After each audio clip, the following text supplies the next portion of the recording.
Hi everyone. Okay, this is the second time trying this.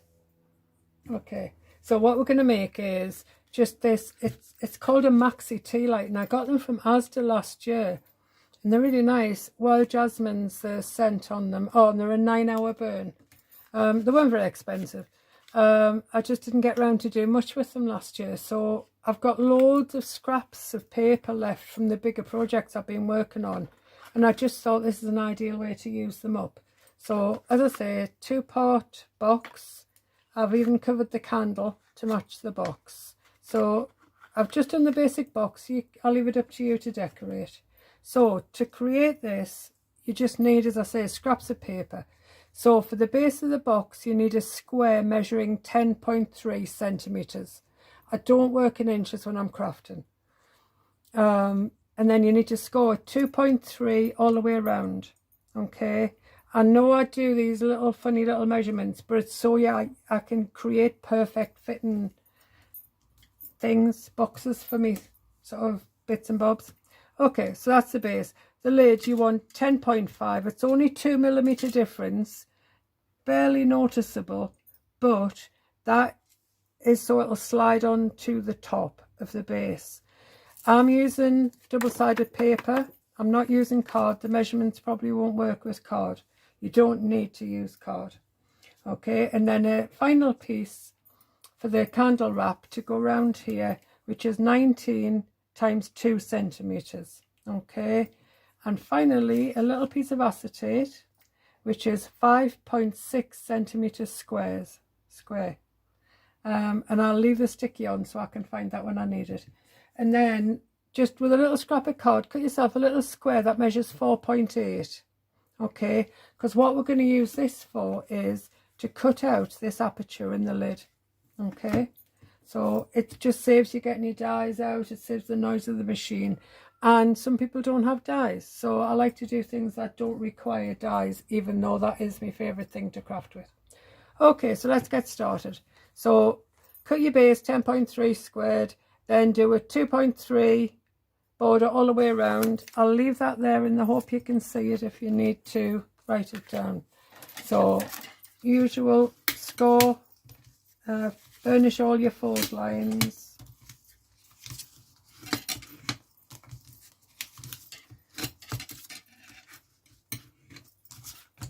Same on the lid.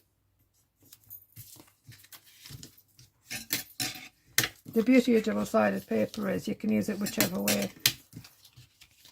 This is that pad I bought from the works, £3, white Christmas, and it's actually better quality than the usual ones are, and I always like the usual ones. Okay, so you've got your lines burnished in. So what we're going to do is cut a straight line to release that square in the corner, then do a little wedge. Doesn't have to be wonderful. And why I would do this is so you can hide this tab inside of the side of the box. Otherwise, that, if I move my fingers out of the way, otherwise if you didn't, there's a chance that, let me just cut this one, I'll show you. If you didn't, there was a chance that, there you go, you see, that will be visible above the edge of the box. It just hides any little mistakes as well, that, you know, slight inaccuracies in scoring. Okay, so I'm going to do all 4 corners in there exactly the same way.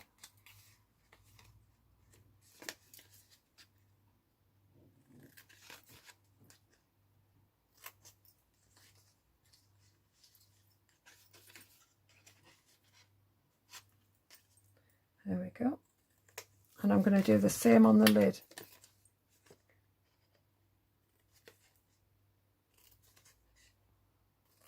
And where you cut is you follow the score line down, so you cut through the score line, so that isn't visible, you know, it's gone, so it doesn't break up the neatness of your box on the outside. You don't want the score lines shown on the outside of your box.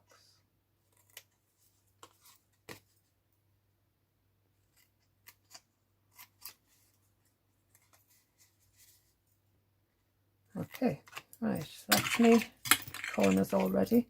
Right, make sure you've got the right one. The lid is the biggest one. Okay, so on the lid, use your little template you made and just put some glue on the back. You don't need a lot. And then you're going to center it in the middle of here. The tops of the central square. Best you can. And you can measure it and put it in if you want. And while that's just catching, drying, I'm just going to get my base ready. I like to give the glue a few seconds to get tacky. So it's always a good idea to put your glue on, then go back to do something else while your glue is partially setting. Okay, right. So now with a sharp craft blade, hopefully, you're going to follow around this square, using it as a template to push your knife up to.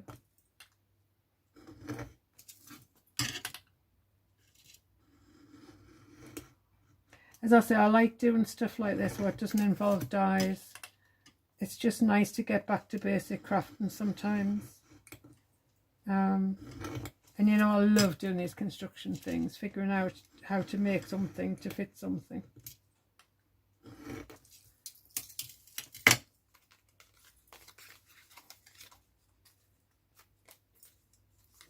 There we go. So we've got our aperture ready. So now my favourite tape for when I'm using acetate is the 3mm double-sided tape. And these measurements are precise so that you can get your tape around this very fine border, and so that it doesn't pop out the sides of the acetate. It's all precisely measured for you.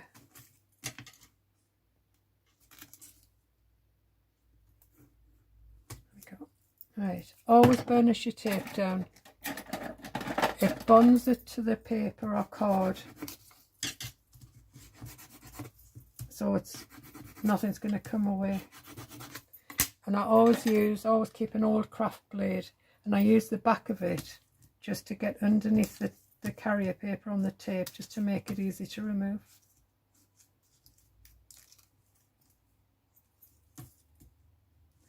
There we go. Right, and I can find my acetate because I left a sticky note on it. Right, so centre your acetate, take your time, because it's almost a perfect fit inside of that square. And what you don't want is any of the sticky protruding. There we go. Right, so fold them down, put my glue on those, and then go back to the base.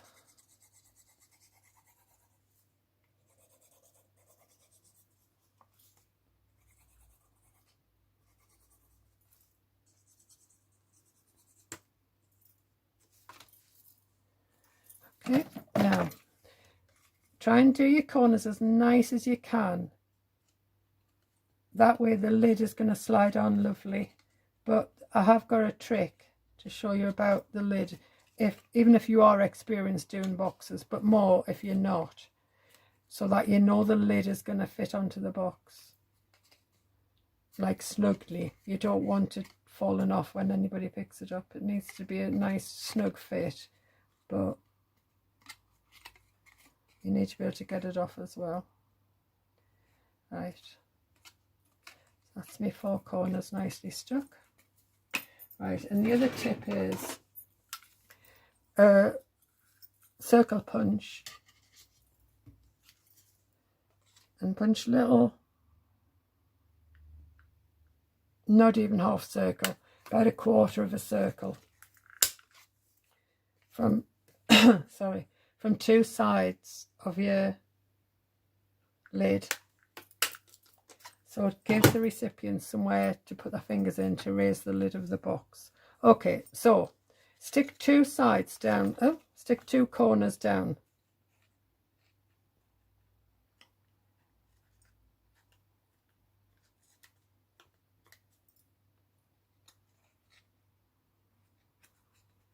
try and get them nice and square again. There we go. And then to make sure it's going to fit your box perfectly, simply put the lid onto the box, tuck the tabs in, fold that down, get the glue where you want it, use your, and stick those down properly so you know you've got a nice snug fit for your box, for your lid. There we go. Right, now the last thing to do is your candle wrap. The easiest way to make this go around there is to use your bone folder, because it's a thin strip. If it's a wider strip, I will tend to bring it over the edge of my bench. But as it's such a thin strip, it's going to go around there lovely. Do I want it that way around? Yeah. Okay, so just stick this down, then we're done. You can decorate the box any way you want. You can use a different aperture shape. You could do a star or a circle or anything really. This is just the basic box itself, so there you go.